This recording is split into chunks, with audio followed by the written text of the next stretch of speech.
This season of Truly Independent is supported by the Help Them See Foundation. Help Them See is a nonprofit dedicated to supporting feature films that inspire faith, hope, and connection. By partnering with filmmakers, the Help Them See Foundation brings meaningful stories to life and shares them with audiences worldwide, making a lasting cultural impact through the power of cinema. Learn more and discover how you can be part of the movement by visiting helpthemseefoundation.org. Welcome to Season 3 of Truly Independent. I'm Garrett Batty alongside my co-host Darren Smith. Each week, we'll go in-depth with guests, industry experts, and we'll even share our own experiences, all with the goal of demystifying the independent film process. This season, it's all about the script, from the first spark of an idea to a polished final draft, breaking it down for scheduling, budgeting, and ultimately shooting. We'll walk through every step it takes to get from page to production. Welcome to Truly Independent. Darren, welcome. And listeners, welcome to another episode of Truly Independent. I'm Garrett Batty, and with me is co-host Darren Smith. How are you, Darren? I am great. Excited to be here again and excited for our conversation today. We've got a guest this episode. Indeed, we do. Someone lurking in the corners there. Tanner Christensen, the famous. Are you famous? Are you? Do we? I'm not famous. As the famous? No, that is not true. Nobody knows. No, but this is not going to increase your view count by one iota. Well, my mom might listen, actually. So, okay, yeah. Mr. Christensen, nice. Thank you for joining us, and Tanner, thank you for bringing her. But Yeah. no, it's great to have you on the podcast. I am so excited to talk about your film and your project, and honestly, to reconnect, because Tanner, you and I have interacted a few times on past projects, or just, I guess, never the same project, but on past projects that we've both been doing. We worked together on a couple things for the church, actually, if I remember right. There was a few things. Yeah. Anyway, but it's been 15 years, maybe something like that. So anyway, yeah, it's been a minute. I've always been very impressed with you, and your ability to edit is how I first knew you. But now it seems like you have your fingers in everything that is good out there. So I'm excited to talk to you about it. Thanks for joining us. Oh, for sure. Happy to be here. Awesome. We're also really excited to hear about this project that you've been working on. The project's called Standout, the Ben Kjar Story. Why don't you walk us through, like, from the very beginning? Let's talk about this project. It's not out yet, if I'm not mistaken, right? It's coming out soon. Yeah, Standout is coming to theaters January 23rd. Nice. It'll be in the Jello Belt first, Idaho, Arizona, and Utah, and then expand out beyond that, hopefully, unless we just tank, and then it won't expand at all, and that'll be it. But we're really confident with it that audiences are going to connect with it, and that we're going to be able to take it to hopefully the most of the country. Yeah. So the Standout is a true story about a guy named Ben Kjar, who I actually went to high school with. Oh, wow. He was a kid that was born with a facial difference, with something called Cruzon syndrome. It's a super rare syndrome or craniofacial anomaly that causes your midface to grow abnormally and the sutures in your brain close prematurely. So it requires just dozens of surgeries to keep your brain from suffocating in your skull and giving space in there, and trying to alleviate some of the things happening with the midface that just doesn't seem to grow. Anyway, the result of that is you look pretty different. And he was also told that he was probably not going to have a very normal life. It's going to be kind of handicapped by all sorts of limitations. And he, as a young boy, decided, you know what? No, it's not. I'm going to do what I want to do. Yeah. And he started playing sports, even though it was against doctors. They were like, no, you can't play sports, especially contact sports. You can't do that. And he had a supportive family that was like, you know what? No, we're not going to live in fear of what might happen. We're going to let him try to live his life. Well, he ended up becoming a very prolific wrestler and goes on to become a world champion. The low contact sport of wrestling. Yeah, exactly. They never get hit in the face or anything. And it's not, he wasn't just like trying it out. He's very good at it. He became my high school's first ever 3-time state champion. Yeah. We then went to Utah Valley University. They were a new university. They had been a state college before, and became their first All-American in any sport.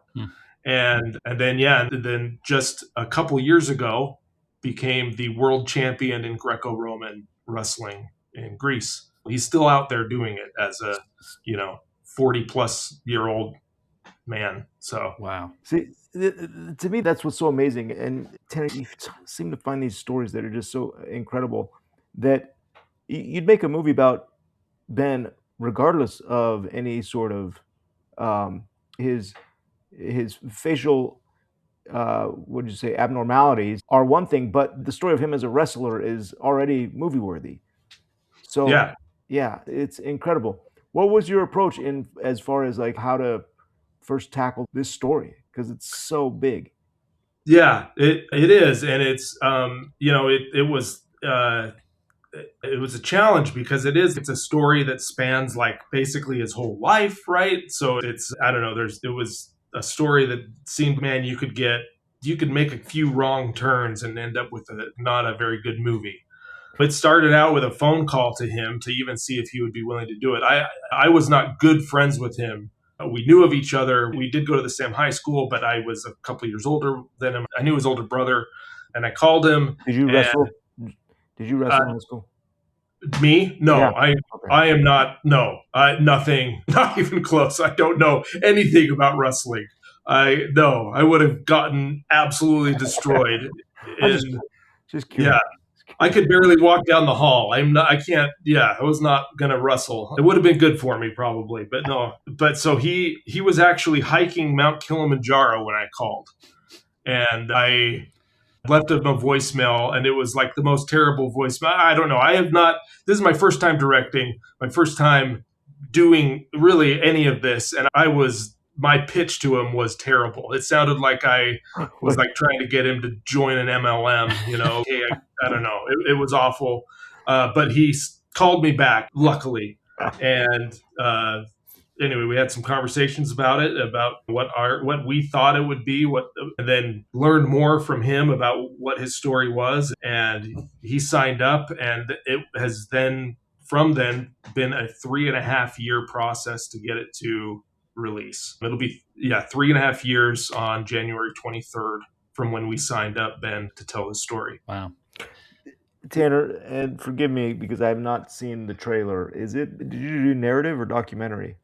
So this is a documentary. However, we do not advertise it that way. Okay. And not because we're ashamed of it being a documentary, just because I think that a lot of people have like a misconception about what a documentary can be and what it is. They think it's going to be boring. They think it's going to be maybe just a bunch of facts shoved at you, or there's just like those kinds of things that viewers typically take into a doc. And this is not that at all. It is a film that has as many twists and turns and drama and lighthearted moments. Instead, it's as entertaining as any other feature out there. So we focus on it just being that it's a feature film. But yes, it is a doc. Gotcha. Yeah, I think that you're probably wise in that approach. But my goodness, some of the best documentaries out there have been ones that I've taken my family to in the theater, and just absolutely they loved them. And they're well made, and a story is a story. Like a good story is a good story, and you know how to tell a good story. So walk us through a little bit like the 3.5 year process. Like how much of that was development or fundraising? How much of it was production, and how much was editing and post? Because I think that informs a little bit that it's a documentary and not a typical, narrative feed film, because the editing and the production process can be so much more spread out. But maybe walk us through a little bit of like, what was that timeline? I'll tell you what, I wish, for my pocketbook's sake, I wish that it was not such a strung out process. Because man, it has been, in that sense, it's been a rough 3.5 years. I mean, it's been a very consuming process. So I haven't really been able to do many other jobs and stuff. So was it self-financed then, or did you bring in investors for it? Yeah, no, it is just, we have just a small group of just a couple investors that put up money for it. And when I say put up money, like I don't want to share the exact amount because it's like actually probably embarrassing the amount that like we've spent on this. Embarrassing in that whatever you think the budget was, it was probably 10% of that, if that. Like it is, we did this for like hardly anything. The reason we were able to do that is because my producer on it is TC Christensen, who's my dad. So nepotism wins again. And he's very experienced with, has been working in this industry for a million years now. It really did feel like having kind of a cheat code for my first film here, where it was like he just knows ways. He's very good at figuring out ways to stretch a budget as far as it can possibly go. I feel like that's like his superpower. And so anyway, it really, for most of the 3.5 years, it would be me and him, and maybe we would be able to find an intern or somebody to come and help us as we would go and shoot interviews and go shoot. And it was probably for the first year or so, it was mostly that. It was mostly shooting interviews and trying to understand what the story was. We ended up doing probably about 50, 55 interviews. Wow. They did not all end up in the film. Yeah. But it was still extremely valuable to like be able to understand the story, because up until that point, I had only heard the story really from Ben himself. And I thought there's got to be more to it than just the one side. Right. And there was. Okay, so the amount of research is just fascinating to me because it's the same. It's very similar to doing a narrative feature, but based on a true story, at least, where I probably have upwards of 50 interviews for Faith of Angels, and then you're sitting there and telling the story. And probably the difference is my interviews are audio. I'm trying to write the script. You now have 55 times an hours worth of interviews, probably shot absolutely beautifully because TC's shooting, you're shooting, and you could probably release all 55 hours and we'd show up and just drool over it. Oh, about that. I doubt that very much. But you didn't. You now then spent the next 2 years editing and whittling and making it really.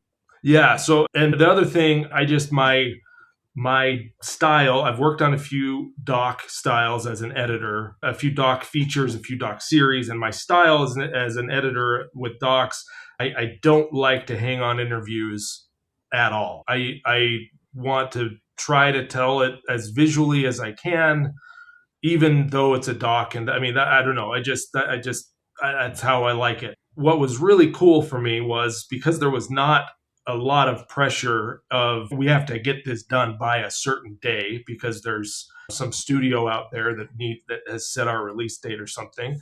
I could take my time in the edit room and not just try to whittle down the story to what I thought it should be, but then also try to figure out, visualize, what could I do? What could we do to tell this story visually that would be just more interesting, more fun, more entertaining than watching a talking head for an hour and a half.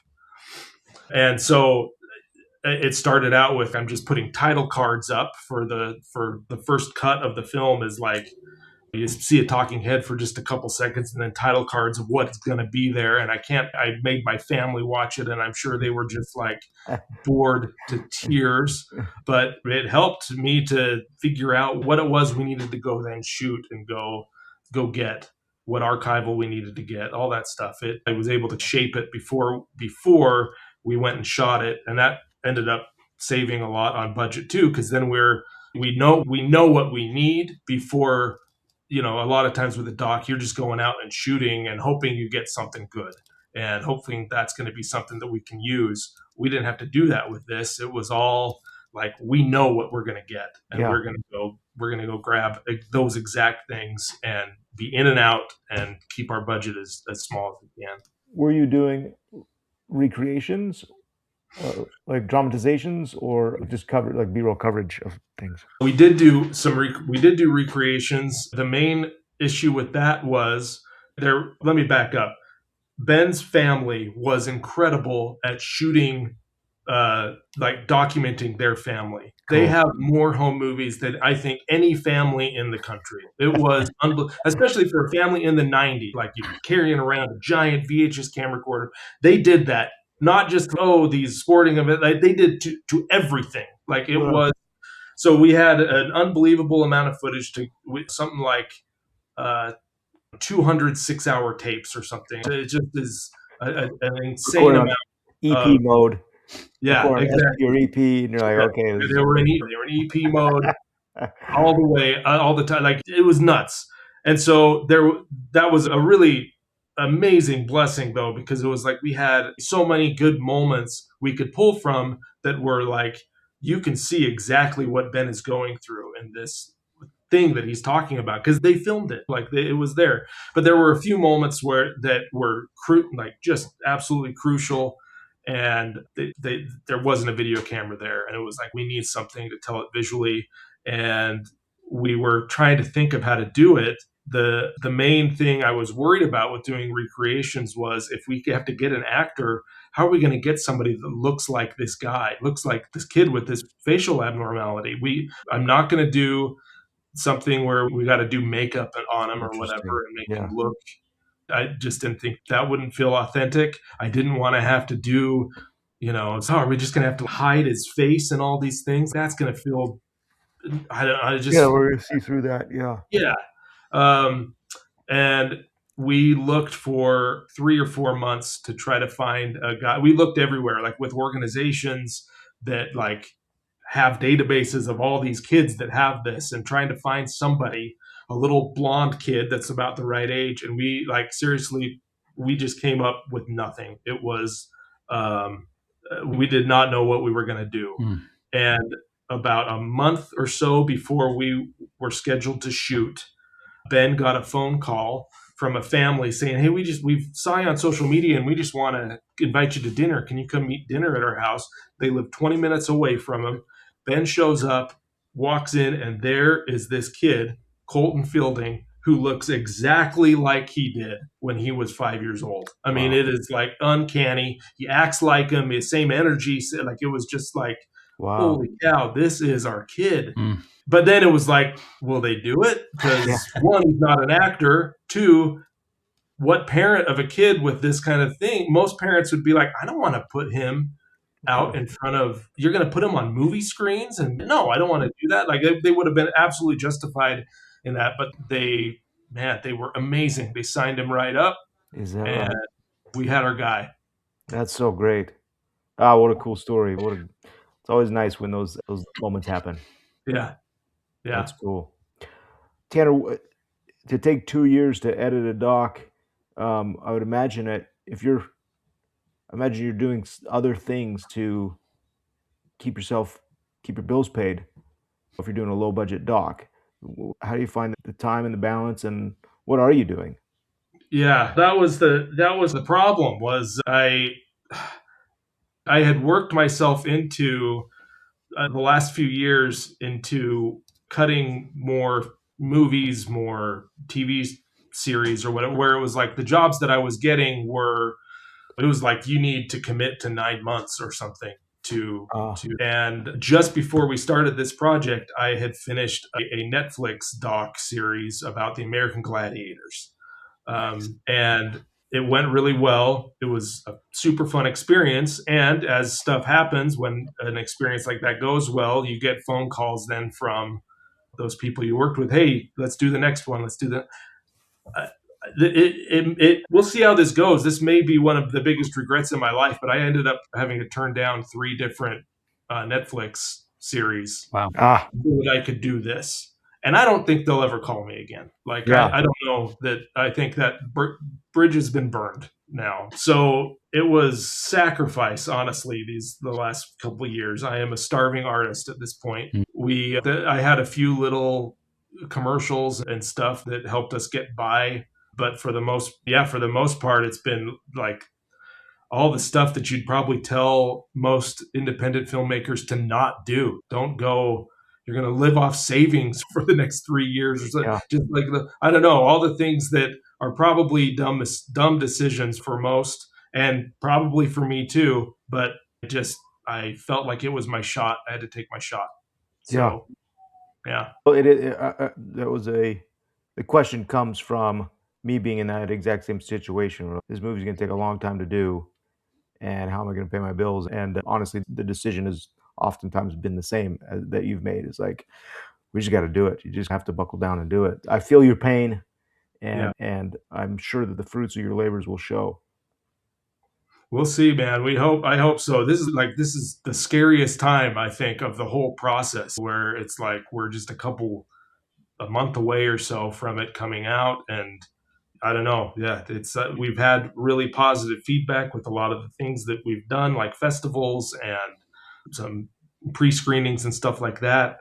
But can you actually get butts in the seats is like that's just a scary thing. So Scary thing. It's hard to do. Mm-hmm. And it seems like are you working with TC and his usual suspects as far as doing marketing? What are you doing? yeah, yeah, we are. So it's a little bit of a unique situation. So we went to Angel Studios with this. We went through their process with the guild. I don't know if you guys if that's been discussed here on this podcast Yeah, a little before. A little bit, but you put your film up and put a score, or they give it to some of their audience. They give it a score. If it's a high enough score, they'll consider distributing it. Yeah. We did really well on it. We got like a 95 out of 100 or something. It was a great score. We all were feeling good. We went and talked to them, and they are excited about it. They wanted to sign up for it, but they also were like, look, we don't do docs anymore. We don't put docs. We just don't distribute docs in theaters. anymore. Yeah. Theatrically. Those, of course, take it streaming, of course, do all those other things, but they don't. They're just like, it's so risky. It doesn't seem like a smart decision for us. And so we actually were like, what if we had our distributor that we've worked with before, with Susan Tuckett, who I think you guys are familiar with. You guys have had on the show. Yeah, she's been on the show. I love Susan. So she's great. We were like, hey, what if we have Susan handle the theatrical, but you guys assist. You guys help us out in just some key ways that, where you don't have to take on the risk, but you can set us up to then have some success before we go to streaming with you guys. And anyway, so it's a new thing. They've never done this before. We've never done this before. A hybrid approach with them where we have some of their backing, but we're still like starting regionally and then trying to expand, which is not what they do. Typically, there are 3,000 theaters for 2 weeks. That's their push. Yeah, I love it. It sounds independent, and I absolutely love it. It's so cool, and Susan is fantastic. We worked with Angel and have gone through the guild, and ironically, we did something very similar with Faith of Angels, where we went through the guild. We then did the theatrical on our own and released streaming with them, and the deal's been very good for both parties, hopefully. Yeah. Well, good. Yeah, I love to hear that it is good because we're at this, and they've been great. I have it's all, it's just, man, can our film perform? No, that's the scary thing. Yeah. Nice. Yeah. So what's the platform release look like? Is it 20 to 50 theaters? Is it 200? Where are you starting at? And then is the hope to expand based on demand, or is it, we'll see what happens?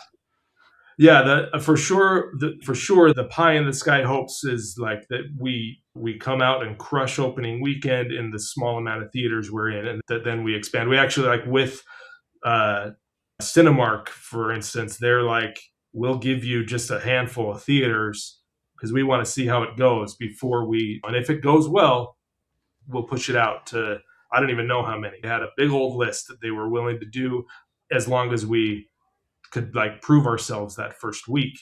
Yeah. And anyway, so it is right now, I think we're opening, and it's probably somewhere between 20 to 50 theaters in the first week. And then we will see how it goes after that. We have I feel like a lot of good things going for us, but it's also the truth. It is a featured doc trying to compete with other Hollywood films.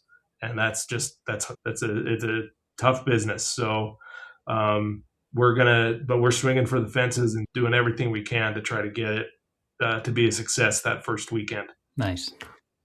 Tanner, one of the things we breezed over, and I don't know if this was because we don't want to like uncover scar tissue or anything, but at what point did you feel like, okay, this is the story? You've done all of these interviews, and then you've gone and shot additional recreations, B-roll. You found Colton, and when you shoot and edit and whittle, and at what point do you go, okay, this is the story I want to tell? Like it's working now. So I had a pretty good idea from the beginning what I thought the story was going to be. And for the most part, it has stayed true to that, other than just some of the details were different, some of the exactly how it happened or whatever. But I was kind of a wreck until we had the very V1 of our rough cut. And not that it was good. It wasn't like, because it was so good. It was way too long. It was like 2.5 hours. No one's going to sit through that except maybe my mom and dad, which they did. And the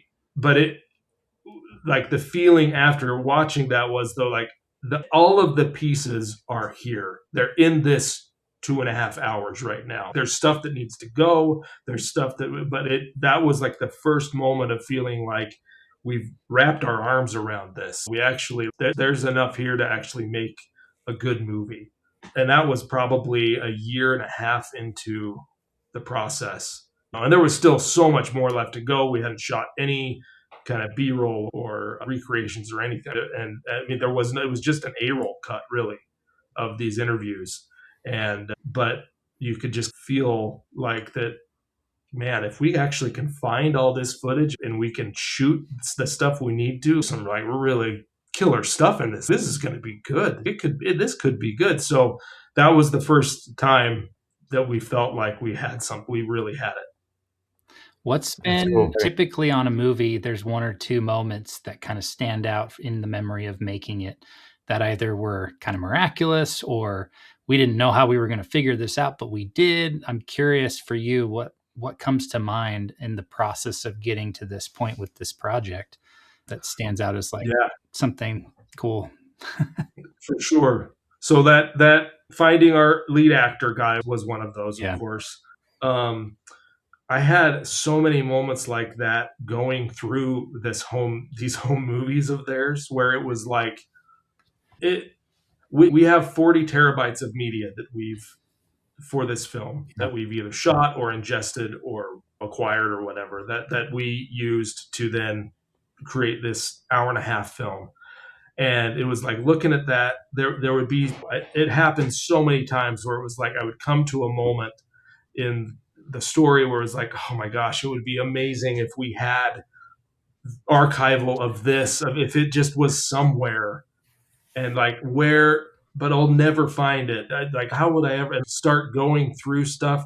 And it was like the first video I clicked on randomly and just there it is. Like, that is it. Like, that happened so many times that it honestly felt like it was like I was being guided with it, not that I was doing it or something. Like it just, I don't know if that's God or the creative process or whatever, but like where it just feels like it's like flowing through rather than I'm actually doing. I don't know that I could do it. I couldn't sit down here and do it again. I don't think. Like, it happened once and it was amazing, but that felt like a genuine miracle to me. That it happened over and over again, finding needles in the haystack. That ended up in the film and were truly, like, I think, amazing moments from Ben's life. It's awesome. Yeah.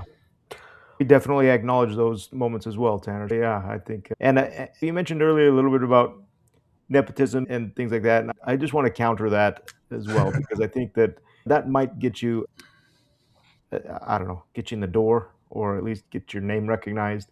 But my goodness, you have to deliver, and you've delivered over and over to do that. Because the first time you step up and you go, oh, you're TC's kid, and you don't deliver, then that's the end of that. And I hope so. I hope it's not still that like after every job, my dad's calling people and being like, "Look, just give him one more chance. Like he'll get it the next time." I hope Just a not. good I kid. don't know. that's funny. Oh, Okay, so the plan is you're releasing January 23rd, 1, 2, 23rd, 3. Yep. 1, 2, nice. 3 in theaters across Utah, Idaho, Arizona. It does well, and then it expands. What's your and in my experience, you can never ever do enough to market a movie. What are you? And Susan knows that. Susan's amazing. I'm surprised she's just pulling out all the stops to get this out there. What can people do now, or where can we go to help or to find out? I know I've signed up for the premiere, Yeah. um, Yeah. which Great. Yeah. No, that is a great question. And that's another thing. Like another part of us trying to keep our budget as low as we can. We don't market it. We don't have the same marketing budget that most people go, even in independent films. I think we're typically just like on the low end of that in an attempt to give us a chance to make our money back. But it's also at the cost of like, man, are we shooting ourselves in the foot by not giving enough of a push behind it? Right now, like things, Susan is great at stretching every dollar and finding every little cost saving she can and still try to be effective. We are doing a lot more on social media than for yeah, these films. I don't like they certainly do social media, they do ads and stuff, but they've never tried to, I think, really build a following and just the amount of it that we're doing is different. Mostly because I think I've had a lot of background in on other people's social media campaigns. I've never done it myself, but it's like I'm the cheapest guy in the room right now. I'm working for free, so I'll spit out as much social media stuff as we can and trying that. And so anyway, we've had some good success with it so far, at least for us as these little independent guys. So we could always use more. So yeah, if people could go to our socials, you can find them all on standoutfilm.com, and they can share the trailer. That's probably the best thing, is trying to get that in front of as many people as we can. Nice. yeah.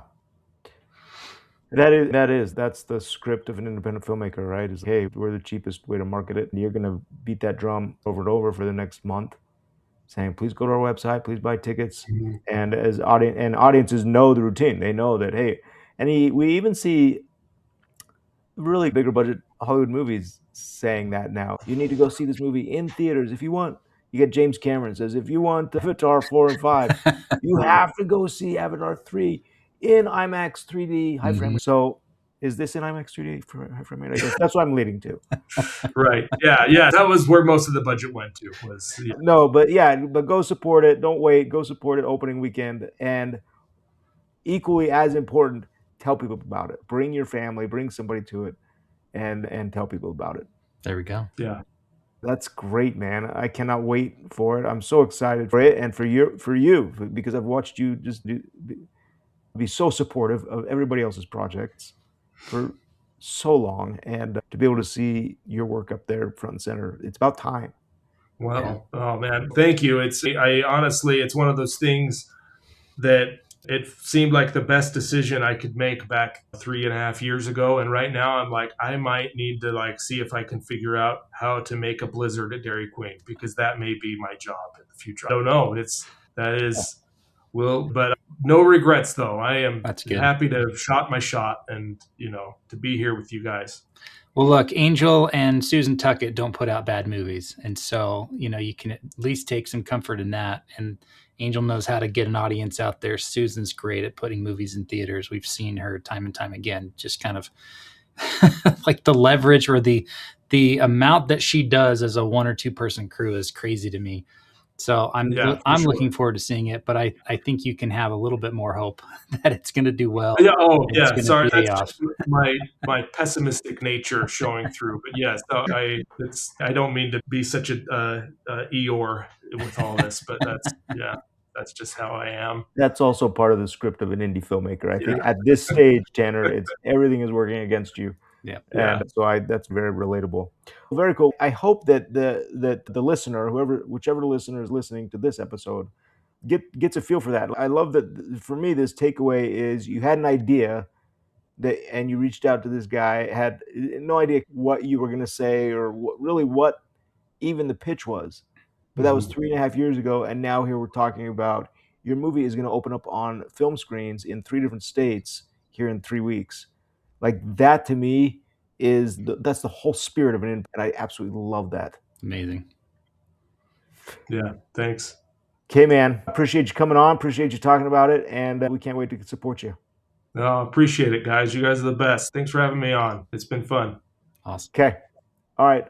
We'll talk. Darren, are we good? Do we need to do a recap or anything? I think we're good. We're just going to hang up with Tanner and then clarify everything?